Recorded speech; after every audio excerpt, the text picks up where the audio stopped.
알아두면 돈이 되는 노동법 알돈노 소나무 노동법률사무소 김효신 노무사와 함께합니다. 오피스 빌런이라고 들어보셨나요? 직장 내에서 갈등을 유발하고 업무 효율을 떨어뜨리는 사람들을 가리키는 말인데요. 태도가 일단 부정적이고요. 갈등을 조장하는 경쟁적인 행동을 보이고 소통도 잘 안 됩니다. 이런 대표적인 특징이 꼽혀지는데요. 특히 이들은요. 직장 내 괴롭힘 규정을 교묘히 이용해서 피해자를 흉내내고 주변인을 괴롭게 한다고 합니다. 오늘은요. 이런 사무실 악당에 대한 얘기를 해보도록 하죠. 김효신 노무사, 오늘은 전화로 만나겠습니다. 노무사님 안녕하세요. 네, 안녕하세요. 김효신입니다. 네. 오늘은 전화로 만나지만 그래도 힌트는 SAT 힌트는 짧게 부탁드릴게요. 네네. 매실청 많이 6월 되면 집에서 담가서 드시잖아요. 네. 그런데 이 매실청을 담글 때 이거는 꼭 따라고 하더라고요. 이게 쓴맛이 나기 때문인데요. 1번 껍질, 2번 꼭지, 3번 단무지, 4번 금요일은 돼지고기지 중에 정답이 있어요. 힌트 좀 네. 부탁드려요. 화를 내시면 안 돼요. 화 왜요? 많이 내시면 이게 돌아버려요. 3702번님이 우리 청취자분인데요. 반찬 투정하다가 아침밤 끝내 안 먹고 학교 간 아들놈 때문에 꼭지 돌아요라고 이미 아침에 꼭지 도는 우리 청취자분이 계십니다. 다들 예, 네. 그렇게 생각. 아무튼 예. 네. 정답이 뭘까요? 1번 껍질, 2번 꼭지, 3번 단무지, 4번 금요일은 돼지고기지. 우물정 0945 50원의 정보 이용료 들어가는 유료 문자입니다. 오늘 본격적인 이야기를 나눌 텐데요. 사실은 네. 오피스 빌런 들어보기는 했는데 정확하게 이들이 네. 어떤 일들을 하는지는 잘 모르겠는데요. 좀 노무사님이 알려주세요. 일단 직장 내 괴롭힘에 이들이 이거를 교묘히 규정을 악용한다는 건데 그 네. 전에 직장 내 괴롭힘 신고 요즘에 증가하는 추세라면서요. 이것부터 짚어보죠. 네, 맞습니다. 사실 이제 이 직장 내 괴롭힘 제도가 근로기준법에서 도입된 지가 근 5년이 넘게 흐르고 있거든요. 그래서 이제 이 제도에 대한 홍보가 많이 돼 있어요. 그래서 이제 신고가 많이 이루어지고 있고요. 그다음에 또 우리가 불합리에 대한 인지에 대한 감수성이 증가했다라고도 볼 수 있습니다. 또한 요즘에는 이제 신고에 대한 거부감도 좀 감소하고 있는 추세고요. 더더군다나 좀 고쳐져야 될 건 뭐냐면 세대 간 갈등 증폭이 있게 되는 거죠. 공부도 많이 되고 있지만 여전히 이제 오인 신고가 또 많이 있습니다. 본인은 이제 괴롭힘이라고 생각하고 신고를 했지만 정작 이제 괴롭힘에 법적으로 해당되지 않는 경우도 있고 사실 이제 문제되는 경우는 이제 과장 신고, 허위 신고거든요. 그러니까 일단 신고하고 보거나 나중에 이제 신고자 보호 조치 활용하기 위한 이제 신고가 많이 이루어지고는 있습니다. 네. 직장 내 괴롭힘 신고가 증가하는 것은 아무래도 이제 인식이 개선돼서 이런 게 직장 내 괴롭힘이라는 거를 아는 분들도 많아지셨고 그런 네. 규정을 둔 이제 회사들도 많고 그러니까 필요한 경우는 당연히 신고하는 게 맞고 하지만 맞아요. 이게 직장 내 괴롭힘인가 정확치 않고 사실은 아닌데 오인하여 신고하는 경우도 있고 이제 그런 네. 것들도 신고 수를 늘리니까 또 하나는 아까 우리가 얘기했던 오피스 빌런 같은 경우는 이거를 악용한다는 거잖아요. 그러니까 실제 직장 내 괴롭힘이 아닌 거를 신고한다는 이야기죠. 맞아요. 이건 본인이 이제 오인은 본인이 이제 모르고 해당되는 줄 알고 법을 잘 모르시잖아요. 그렇죠. 그럴 원래 수 있죠. 일반인들은. 그게 이제 오인 신고여서 나중에 이제 얘기해서 대화로 풀면 그런 거야. 나는 이제 고충이지만은 괴롭힘에 해당되는 줄 알고 이제 넘어가야 되는데 사실 오피스 빌런들이 하고 있는 건 이걸 아니라는 걸 알고 있는.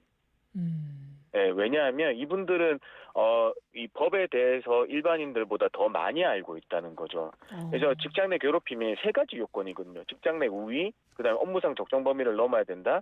그다음에 세 번째가 이제 결과 발생으로서 정신적, 신체적 고통 또는 근무 환경이 악화되었다는 행위니까 이분들이 항상 얘기하는 거는 다른 이제 외견으로 볼 때는 상사의 정당한 지시에도 자신의 생각과 다르다는 거 아니면 자신의 기분이 나쁘게 상하게 들렸고 그렇게 말했다고 회사에 신고하게 되는 경우들을 해보는 거거든요. 그러니까 이 사람들의 주된 목적은 뭐냐 하면 상사한테 어떤 속해 종속적인 상황을 싫어한다. 그러니까 오히려 본인이 이 제도를 이용해서 상사를 통제하려고 시도하거나 아니면 이 괴롭힘, 허위 괴롭힘 신고를 통해서 다른 금전적 부당 이득을 챙기려고 하는가 아니면 피해자 코스프레를 통해서 조직 내 면책권들, 그러니까 뭐 휴가를 더 받아간다거나 아니면 본인이 원하는 자리로 이동하게 된다는가 이런 행동들을 보이고 있습니다. 그러니까 과장 신고, 허위 신고네요, 말 그대로. 이들은. 맞습니다. 네, 네. 그래서 그러니까 빌런들이 하는 일이죠. 이게. 그러니까요. 네. 그러니까 이걸 네. 악용하는 거예요. 법을 잘 알고 규정을 잘 알다 보니까 악용을 한다는 건데 그럼 이 사람들이 직장 내 괴롭힘을 신고를 했어요. 그럼 회사 네, 차원에선 조사를 할 거 아니에요. 맞습니다. 조사하고 그 결과가 실제 직장 내 괴롭힘이 아니더라 이렇게 일단 밝혀지기는 하나요? 그렇죠. 이제 음. 사실 이제 이 허위 신고나 과장 신고에 대한 건 사실 이제 과장 신고를 굉장하게 이제 우리가 지금 현행 법에 의해서는 딱 직장 내 괴롭힘이 아니라고 판단하기는 어려워요. 맞긴 한데 조금 과장돼 있다고 해서 괴롭힘이 아니라고 할 수는 없는 거잖아요. 그런 네네. 행위는 사실 행위는 있었으니까 이 빌런들이 하는 행동들은 이걸 가지고 과다하게 자기의 피해자로서의 보호받아야 할 요구들을 요구한다는 거거든요. 물론 허위 신고 같은 경우에는 이 법에 의해서 업무상 적정 범위다라고 판단만 하면 직장 내 괴롭힘이 아니라고 판단되겠지만 사실 이제 저 과장되게 계속 요구하는 게 문제긴 해요. 이들이 그러니까 허위 과장 신고를 하여 원하는 게 뭐예요? 그러니까 일반적인 뭐 패턴도 있나요? 이 패턴들을 보면요, 사실 이제 퇴사할 때가 나옵니다. 이제 사실 이제 그 신고의 기본적인 거는 이제 피해자의 자기 보호와 가해자의 행위 중단은 우리가 이제 근로관계 도중에 있을 때 내가 근무하고 있을 때 근무 환경을 개선시키기 위한 목적이잖아요. 네. 근데 사실 이제 이런 빌런들이 퇴사할 때 요구를 신고를 하게 되는데요. 그 이유를 먼저 들여다보니까 역시나 우리 직장 내 괴롭힘으로 인해서 퇴사하게 될 때는 자발적 퇴사더라도 실업급여를 받으실 수 있는 경우가 돼요. 아. 그러니까 이 비중이 점점 높아지고 있습니다. 네. 그다음에 이 패턴 중에 하나가 또 공개 사과를 되게 요구한다는 거예요. 물론 진짜 피해자들이 사과를 요구하는 경우가 있지만 그 강도가 그다지 높지가 않거든요. 근데 그 허위 신고하시는 분들의 패턴을 보면 이 공개 사과의 그 강도가 굉장히 높습니다. 근데 그래서 이제 공개 사고의 강도가 높다는 건 무슨 말이에요? 이 공개 사과를 안 하면 나는 여기서도 아무것도 받아들이지 못하겠다. 유급 휴가를 주는 것도 나는 싫고 일단은 무조건 사과해라. 공개적으로. 이런 걸 요구하는 거거든요. 이제 이 이유가 뭐냐 보니까 역시나 이분들이 이제 직장 내 괴롭힘이 발생하면 정신적 피해가 발생했다고 이제 그 인정이 되니까 나중에 여기에 대한 손해배상 청구 소송에서 유리한 고지를 전할 수 있거든요. 승소 가능성을 높이고자 하는 거죠. 네, 그 다음에는 뭐 금전적인 목적을 하는 경우 신고들이 있으니까 그런 패턴들을 보이고 있습니다. 뭐 피해 보상금을 요구할 수도 있고 자발적 네. 퇴사하면서 실업급여 요구하고 원래 실업급여는 자발적 퇴사는 해당이 안 되는 건데요, 그죠? 맞습니다. 그래서 퇴사한 다음에 그 자기가 근무 도중에 직장 내 괴롭힘을 당했다고 해서 신고하는 율이 현재 지금 높아지고 있어요. 그래서 전에는 사실 이제 근로공개가 종료되었으면 이건 퇴사로 인해서 그냥 노동부에서도 이런 신고가 접수됐으니까 앞으로 근무 환경을 잘 해서 이런 신고가 접수 안 되도록 해주십시오라고 이제 끝난 거였는데요. 이제 직장 내 괴롭힘 초기에는. 네. 근데 지금은 이제 신고가 되면 노동부에서도 퇴사를 했음에도 불구하고 다 조사해서 다시 노동부에다가 보고하라고 이제 하고 있거든요. 그렇군요.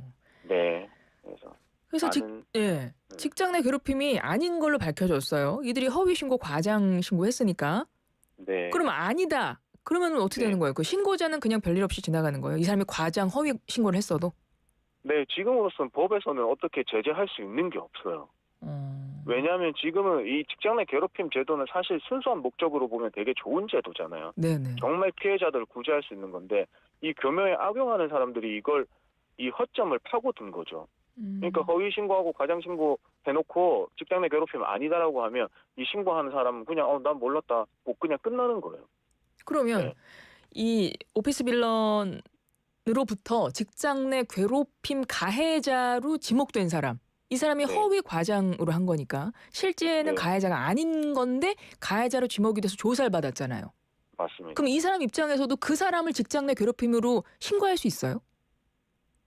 요거는 이제 다시 직장 내 괴롭힘으로 신고하는 거는 조금 무의미한 일인 거고요. 왜냐하면 이 빌런들은 그냥 과장 신고, 허위 신고를 통해서 이 사람을 괴롭힐 목적은 없었잖아요. 이게 이 사람이 자기가 어떤 피해자에 대해 그 피해자 코스프레를 통해서 받으려고 하는 이득을 취하는 과정에서 이 사람 이제 가해자로 지목된 사람을 무고하거나 이제 그런 경우를 나타난 건데 네. 결국에는 그런 사람들은 할 수 있는 게 이 무고죄로 고발하든가 이 방법을 취할 수밖에 없어요. 아, 그렇군요. 네. 허위 신고에 대한 뭐 대응책으로 이거 네. 허위 신고한 사람 처벌 조항 이런 건 없나요? 아까 사실 이제 법에서는 정해놓고 있지 않아요. 근데 우리가 이제 이게 법에서 없다고 해서 기업 내에서 그러면 그대로 내버려 둬야 되냐, 이제 그건 아니라고 생각하거든요. 네. 사실 이 허위 신고자들로 인해서 뭐 동료들 간의 신뢰 파괴는 이루어졌죠. 그다음에 조직 문화도 훼손되는 거잖아요. 네. 그렇기 때문에 우리가 이제 사규에 의해서 뭐 직장 질서 저해 등이나 이런 그 동료 간 인하 단결의 저해 이런 걸로 저는 그 징계 사유가 된다고 보고 있거든요. 그래서 이게 이제 징계 사유로 명시적으로 이제 규정해 놓으면 더 근거가 확실한 거고요. 그게 없다고 하더라도 이런 이유로 그 허위 신고가 확실하다고 하면 징계할 수 있다고 봐야 됩니다. 회사에서 대응으로는 그런 것들이 있겠군요. 그러니까 허위 과장 이걸 안 신고했으면 하면 징계하는 차원으로. 맞습니다. 이제 그걸 해주셔야 될 것 같아요. 지금은 그걸 안 하니까 좀 더 비율이 점점점 높아지고 있는 거 아닌가라는 생각도 있거든요. 알겠습니다. 그리고 앞서 직장 내 괴롭힘 설명해 주실 때 법에서 직장 내 괴롭힘 이제 3가지 요소가 있어야 된다고 하셨어요. 직장 네. 내 우위를 이용해서 네. 업무상 적정 범위를 넘어서 뭐 네. 정신적, 신체적 고통을 유발하게 하는 거. 근데 제가 갑자기 궁금해진 것이 그러면 직장 내에서 좀 직급이 높은 사람이 부하 직원을 상대로 신고 안 되는 거예요? 그것도 돼요. 왜냐하면 이 우위성은 상당히 넓은 범위를 봐주고 있어요. 그러니까 이런 거죠. 상사가 이제 그 부하 직원들이 무리를 지어서 상사를 괴롭히는 경우들이 있거든요. 네. 이런 경우도 어떤 거냐 하면 팀장으로 새로 부임해 오는 경우에 많이 발생해요. 우리 소위 말하는 예전 말로 하면 텃세 부린다라는 말을 많이 하잖아요. 네네. 유독 그 행위들이 나타나는 경우들이 있거든요. 자기들 똘똘 뭉쳐서 상사의 정당한 팀장의 정당한 지시에 뭔가 이상한 행위로 하지 않거나 아니면 다르게 뭐 정신적으로 고통을 주거나 하는 건데 사실 이제 상사가 이제 부하 직원을 상대로 괴롭힘을 행위도 신고할 수 있지만 이 경우에는 먼저 생각해 봐야 될 게 자신의 정당한 지시에 대한 불응이기 때문에 이 사규에 의해서 징계를 요구할 수 있는지 한번 살펴보셔야 합니다. 알겠습니다. 문자로 질문이 하나 들어와서 이거 끝으로 좀 질문 좀 드릴게요. 1554번님이요. 직장 동료들 부부 모임에서 제가 말실수로 가해자가 되었는데요. 피해자 측의 배우자가 지속적으로 찾아와서 괴롭힌대요. 이런 경우는 어떻게 되나요? 이런 질문을 주셨는데요. 이게 특히 이제 직장 생활에서 벌어진 게 아니고 직장 동료들 간의 이제 사교적인 모임, 사적인 자리에서 이제 발생하신 것 같아요. 네네. 네, 그러면은 요거는 별도로 이제 이 직장 내 괴롭힘에 해당 행위로 뭔가 해결할 수는 없을 것 같고요. 계속 이제 그분이 찾아와서 이제 괴롭히신다고 하면 결국에는 우리 경찰의 도움을 좀 받으셔야 되는 거 아닌가 싶습니다. 이거는 직장 내에서 벌어진 것도 아니고 직장 동료들 맞습니다. 부부 모임에서 지금 이런 뭔가 안 좋은 일이 있어서. 네, 가해자라고 하시는 분이 직장 동료도 아니고 배우자. 직장 동료의 배우자분이시니까요. 네, 그러시대요. 네, 요거는 이제 우리 다른 경찰의 도움을 좀 받으셔야 되는 건인 것 같습니다. 알겠습니다. 네. 요즘에 직장 내 괴롭힘, 뭐 관계적인 갈등, 뭐 어떤 경계선상에 걸친 문제들 때문에 참 그게 수가 더 많아지고 더 복잡해지고 어려워지고 있는 게 아닌가 싶은데 끝으로 노무사님 뭐 한 말씀 부탁드려요. 저희 한 30초 있습니다. 네. 사실 이게 직장 내 괴롭힘 신고하면요, 괴롭힘 판단이라는 어려운 것도 많고요. 그다음에 어떤 결론이 나와도 모두가 수긍할 수도 없는 경우들도 되게 많아요. 그렇죠. 네, 그러니까 뭐 법정형이 안 되니까 그냥 내버려 두고 이런 거보다는 사실 이 관계 회복을 어떻게 해줄 거냐에 대한 초점을 맞춰야 되는 거 아닌가 싶어요. 그러니까 요거는 이제 전사적으로 우리가 조직 문화 개선이라는 게 필요하다고 생각하거든요. 네. 그러니까 우리 회사에서 이런 일이 발생하면 어떻게 할까요? 그다음에 과장 신고가 발생하면 우리 회사에서는 당연히 징계로 해서 그 사람이 이런 게 없는 문화를 만들 거야라고 하는 역시나 우리 최고 경영자의 강력한 의지의 표현들이 있어야 되지 않을까 싶습니다. 알겠습니다. 지금까지 네. 김효신 노무사와 함께했습니다. 고맙습니다. 감사합니다. 르노 그랑콜레오